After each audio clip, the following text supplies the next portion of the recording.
Hey everyone, and welcome back to the news. So, you know what? This is probably one of the most interesting weeks of the year. First, we've got the world first race, and this is shaping up to be a pretty damn great one. And there's actually a bunch of really interesting side discussions. So, that's awesome. But before we get into it, I have Steam cards to give away. We just hit 40k on the news channel. We're pretty much doing daily content there, so if you haven't checked it, there's so much stuff that you've missed that's there. And I've just launched a new recap show that will be similar to this one. It went up yesterday. So to celebrate, I'm giving away 5 £20 Steam cards. For more, hit up that link down below. And then as a final bit of housekeeping, the support for last month's monk-themed rewards over on Patreon was fantastic, so I'm happy to announce that we're doing the Warrior next. I'm still waiting on everything to arrive, so yeah, be able to show the actual items next week. And with all that, let's get into the race to world first. So as I record this, we are knee-deep into the latest race to world first, and it's been a very interesting one so far, with Limit, Method, and Pisces really being all tied for the lead. Of course, now there's actually, I believe, 7 guilds who are 8 out of 9. And I suppose that's one of the surprising things. Dazar'alor was quickly blasted through initially, and there really were not any in the way of, say, mid-raid roadblocks like what we had with Tomb of Sargeras. Okay, Stormouts was a bit of a trouble, but there was nothing really like that.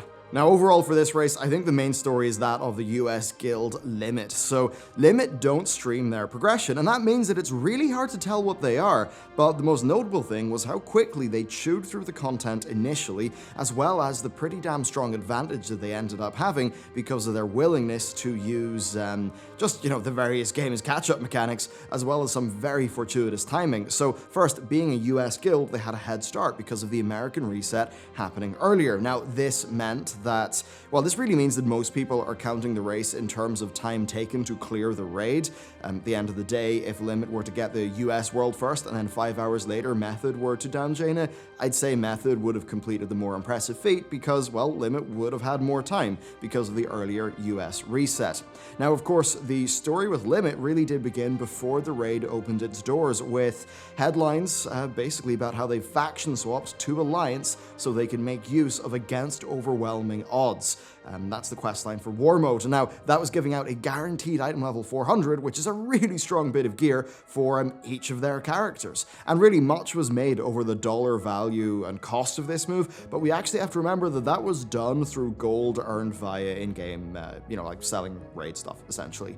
But of course, somebody still had to pay the token tax. Now, that was pretty decent, but they actually had extra luck on top of that. The US Warfront cycle ticked over a little early, meaning that they got an extra item level 400, while the equivalent EU Warfront was giving a 385. So, compared to the EU guilds, Limit got 2 guaranteed 400 drops, but we kind of need to put that all in context, though, and compare the average item levels and Heart of Azeroth levels as the guilds went into Mechatork after their initial blasting through the earlier bosses. So, Limit had the eye level advantage, being an average of 400.1 versus the 396.1 of Pisces and 397.4 of Method. Now, things somewhat changed with the HOA, with Method averaging 42.2, Limit averaging 40.8, and Pisces averaging 39.5.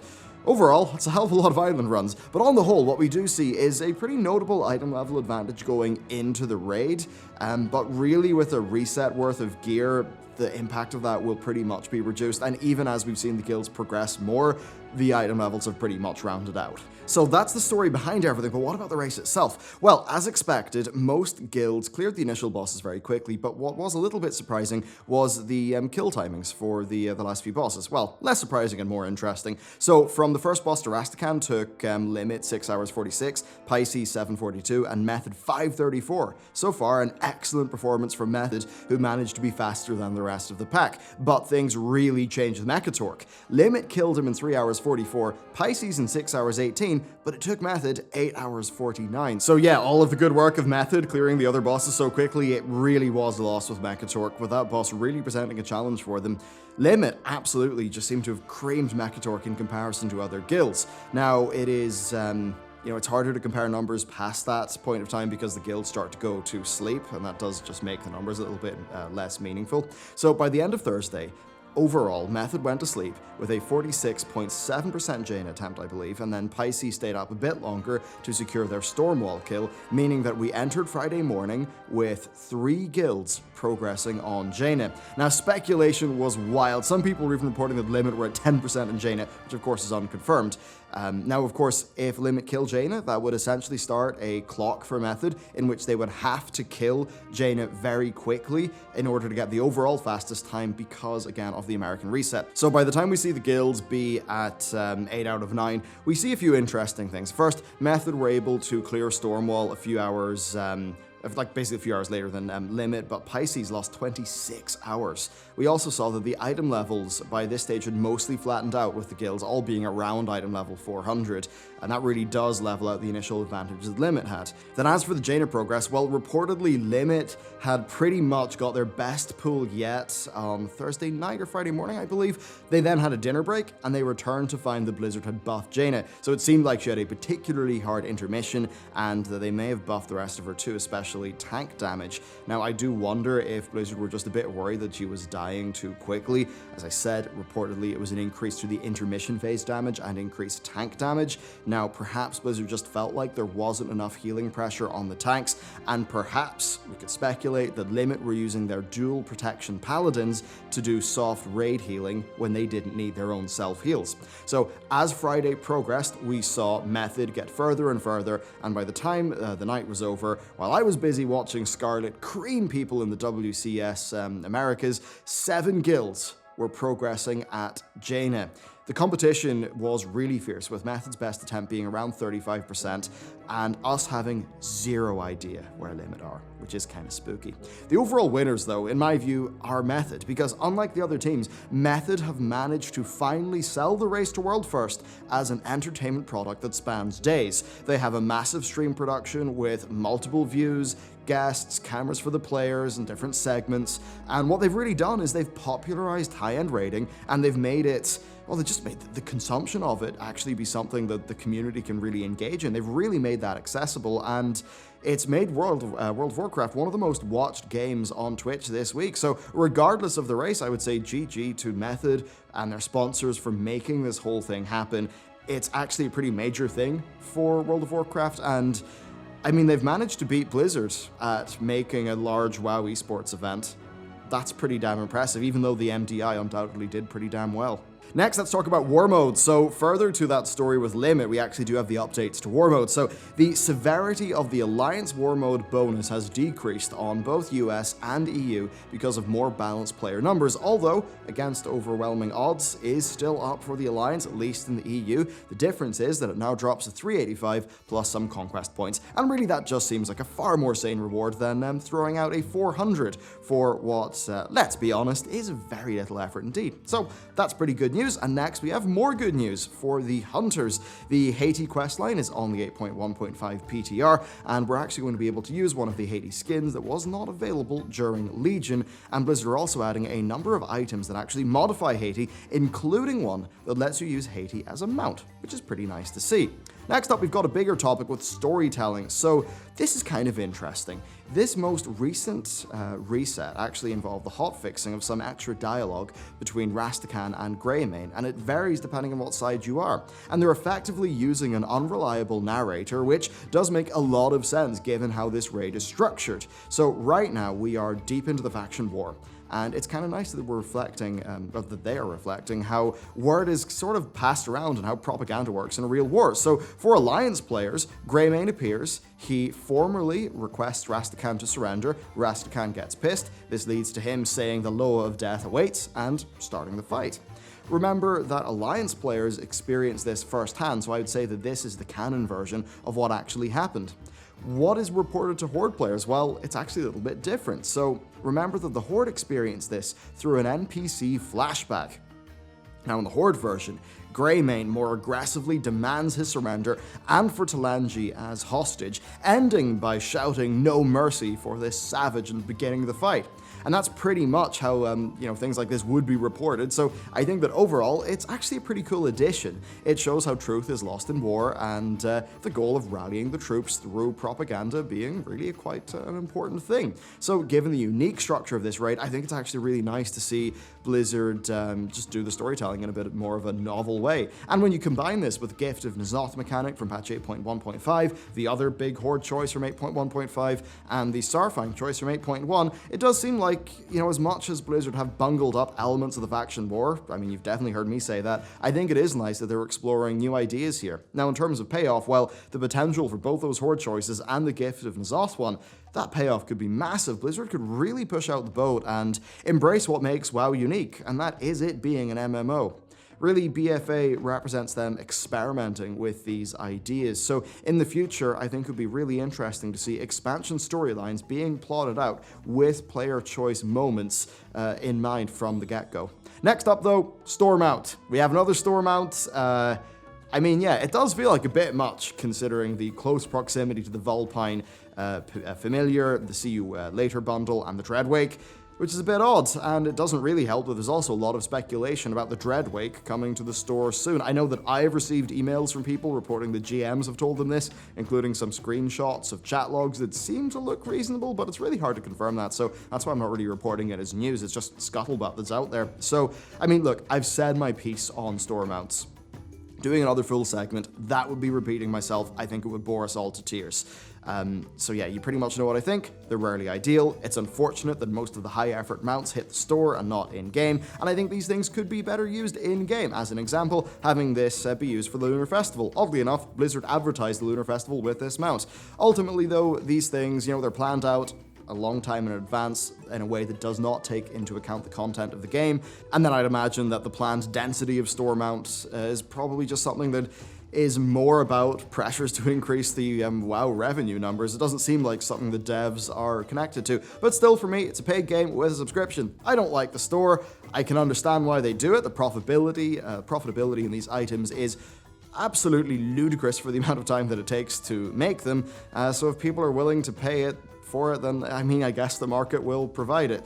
So yeah, that's the Hog situation. Personally, I don't love it. Obviously, you know what my take is on this, so let's move on to the interviews. So we've got two interviews, one with Vanian, and then the other one with Taliesin and Evitel. So, yeah, a decent amount was covered throughout all of this, including patch 8.2, Blizzard's response to Battle for Azeroth, and even the suggestion of there being currencies for PvE content. So, let's talk about negativity towards BFA. On Vanian, Ian was pretty clear that they care a lot, they do listen to feedback. He said the main challenge is balancing the game for its various different audiences, and he just talked a little bit about the internet generally being a bit more negative. So I think it is definitely true that the internet is more of a battleground than ever, but with WoW, I think with Battle for Azeroth, it's more the progression of a bunch of systems that people have been steadily pushing back against for quite a long time, with the pushback really just hitting its peak. As for the balance between player groups, I think it's a really fair concern and it's really hard to balance, but I think it's worth balancing the needs of those groups in relation to how much the mechanics matter to those groups. So essentially using a weighting. Sometimes it feels like the systems are designed based on Blizzard being very worried about groups of players and maybe overshooting the mark and going a little bit too hard. I think catch-up is a pretty good example there, with the catch-up definitely, well, getting high player participation because of just how powerful it has been, but maybe not being good for the game. Anyway, Ian said that they are focused on learning from their mistakes, and that most of the BFA content is not out yet, with 8.2 and, of course, whatever comes out after that. And that is very true. BFA really launched with less content than Legion did by quite some margin. When you think about, Suramar not being there, the Order Hall campaigns, and the slow patch rollout of 8.1, and it didn't really help that Islands and Warfronts just don't feel like big new chunks of content. Now, this next patch, we have 2 new zones, we have a large new dungeon, we have a new raid. Nazjatar is supposedly quite unique in design, and we'll cover that in a little bit with T&E's interview, actually. Who knows past that, but then, I suppose from a systems perspective, it seems like it will fix as much of Azerite as they realistically can, making it basically be like artifacts, but without netherlight, and I guess the cool visuals. I still heavily disagree with the loot design. I think it damages the health of the game, but content-wise, Ian definitely is right there, and overall, I suppose I just hope that 9.1 9.0 learns from 8.0. Now, Ian then went on to talk about progression, and he basically said that he actually thinks they could do more towards having guaranteed progression with a currency through dungeon and raid content. That's pretty exciting. And that PvP has Conquest to fill that role. Once again, Ian, my dude, I disagree with you about the Conquest thing. So if you did the same as the Conquest system for PvE, I'd have a big problem with that. I mean, my own gameplay kind of shows this. This week's PvP item, pre-planned to me from the gods, it's a downgrade from what I currently have. If that Conquest was a currency, I could just save it up for a bit of gear that I wanted. That would be motivating, nice and simple. That would make the just Conquest actually feel like a reward then, instead of an arbitrary bar. But anyway, bringing it back to the PvE thing, well, from my perspective, to add meaningful progression through a currency, they would have to remove some of the existing weekly freebies, or maybe make them a lot less powerful, so things like the Warfront, and they'd probably have to tone down Titan Forging. And you know what, if they did that, God, it would be a wonderful direction for the game. I'd be really happy to see that. It's less that people want more gear. I think people actually want less gear. Overall, they just want a lower quantity of gear that actually matters a bit more. Therefore, the decision making is more, impactful, and they actually care about it. Anyway, let's move on to the content of 8.2. So first, Ian said that the new raid of Nazjatar will probably open a few weeks after the patch release date, and that dazar'alor taking so long to come out was basically just down to wanting to avoid the holidays, and was kind of unfortunate. As for Nazjatar, well, he said that they've pretty much tried to learn from past content, and honestly, that's kind of exciting to me. They've been constantly talking about Nazjatar's design direction being different, how it's been learning and evolving from the past, and we'll cover more of that with the T&E interview, when that is just exciting. Now, similar to that, they also talked about a desire to have more WoD-like treasures. I think that would be definitely a good thing. The BFA ones are pretty dead and boring. They also said that, Ian also said that true rares have not been a thing since MoP, and the Nazjatar is experimenting with those ideas again.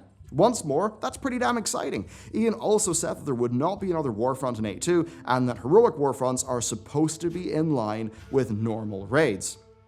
Seems reasonable, right? But to be honest, I think the 100% chance of an item level 400, that should come from a heroic Warfront. I think that the LFD, or the LFR version of Darkshore, I think that should be 385. Anyway, so that's the Warfront stuff. Now, past that, he also talked about their desire to improve the professions. Now, all I would say there is, I really think that making Motes of Harmony BOP during MoP was a big mistake. I also think that Blizzard, they should make title cores BOE. And generally, I think the goal should be to just create a really dynamic and engaging economy. But, I am glad they're trying to improve the professions a little bit. I just worry that I don't think they have the right design direction. I think they're designing the professions to be fun for everyone, instead of trying to design the professions to be fun for people who enjoy the economy, which ultimately I think is the best way to go. As an example, if title cores were BOE, then that would increase the efficiency of all dungeon running in the game, and we'd have a more efficient economy that would be able to deliver cheaper goods and services for players. So,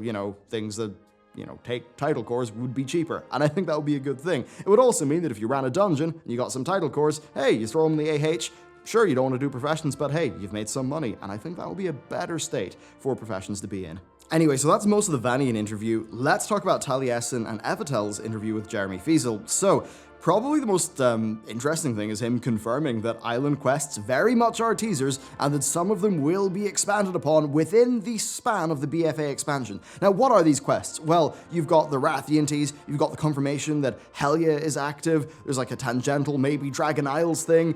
It's really exciting. Someday I might have to fully jump into those, but overall I'd just say that it's really, really exciting that we'll see some of those plot threads be picked up on within BFA, so that's great.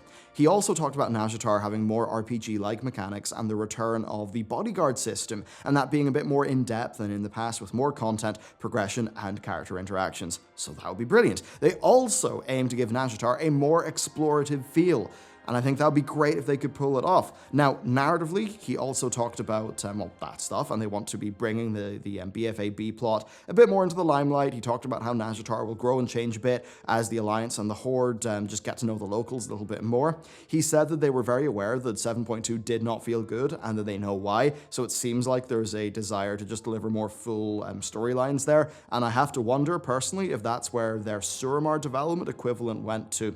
Past that, though, he said that there will be content that is not directly comparable to dazar'alor and Kultras, which again is a great thing in my book. ultimately, I think the world content there has felt pretty damn stale. I mean, he even mentioned things like public events. Now, if they are even just a direct, lift from, say, Destiny 2, then sure, that would be great. Everyone's running around, Nazjatar, big public event happens, you all coalesce on it. Maybe if they have it so that those public events can end in a few different directions and maybe spark off other actions in the world. There's so much potential for Nazjatar to be really cool, and just about everything that he was talking about in this interview honestly just had me sitting there thinking, yeah, okay, Nazjatar could be really fun. And for somebody who thinks the world content is really important and has been dissatisfied with that in BFA so far, I think that's just really exciting, and I cannot wait to get my hands on the PTR. So for me, on the whole, if we could just end up with the Azeroth plot being more important, more RPG mechanics, different feeling world, with a bit more in the way of story content, I think that could be a great thing. WoW at its worst feels like a lifeless collection of systems, and content like all of those things is the cure to that problem. Hopefully I nail it. Ultimately, there is nothing that I would love more than to be fully back into this game, and when I think about the lore of Nazjatar and what all the Blizzard people have been saying about it so far, I actually am excited for Nazjatar to come out. Am I going to be playing BFA in a lot until then? No, probably not. But I'm really excited for what is coming up in the future, so that's pretty much what I'm thinking about the game. So that's it for this video. If you want to check out the news channel, links down below. If you want a chance at winning one of those Steam cards, the links are also down below. Thank you very much for watching today's episode, and yeah, with that, I will see you next time.